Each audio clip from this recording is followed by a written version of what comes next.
Приветството оръжие.com. Аз съм Виктор. Днес ще си говорим за патрони 2 часа. Не, ще си говорим за това. Отново Umarex. Хубавото при тази реплика е, че е по лиценз на Heckler & Koch. Както ще забележим след малко, има едно към едно маркировките, както при бойната, и е произведена от Umarex. Две немски фирми, доказани на пазара с бойното, газовото и въздушното оръжие.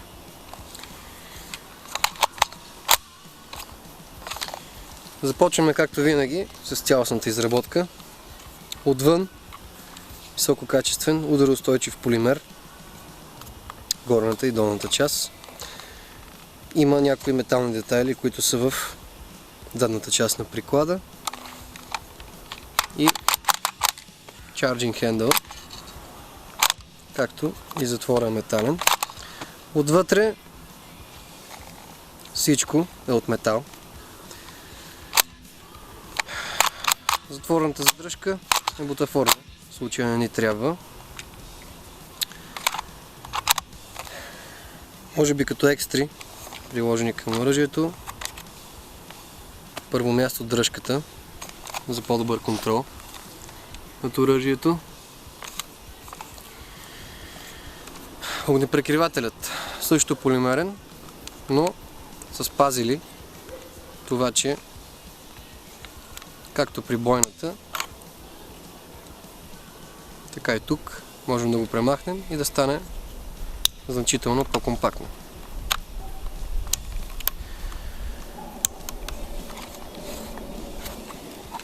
Поредната екстра към продукта е уивер базата, която по желание на потребителят може да монтира, или в случая да монтира. Върху нея можем да приложим различни видове бързомерци, оптики и много други неща.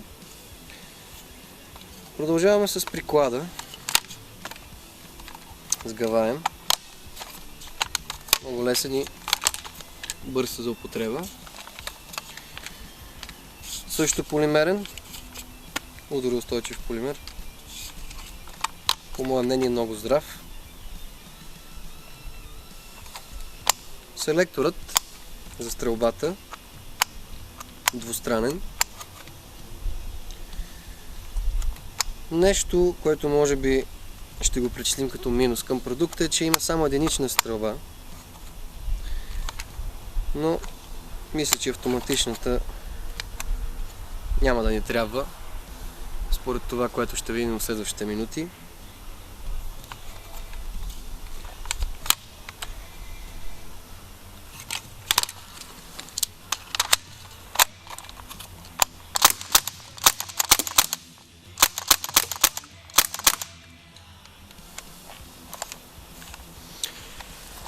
Да, правилно видяхте. Heckler & Koch MP5K PDW има и откат на затвора.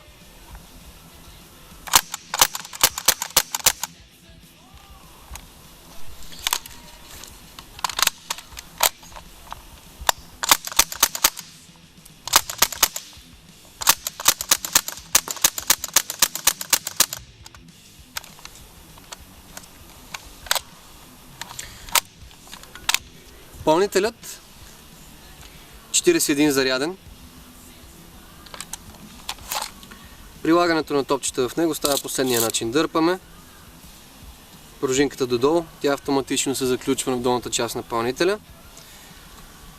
Взимаме 4,5 мм BBS-ки, натискаме контрата, която не позволява при обръщане на пълнителя да изпаднат лесно.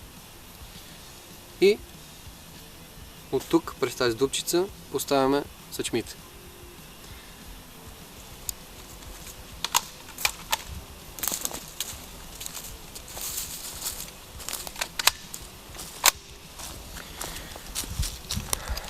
Сега ще разберем каква е точността, прецизността и силата на MP5K PDW.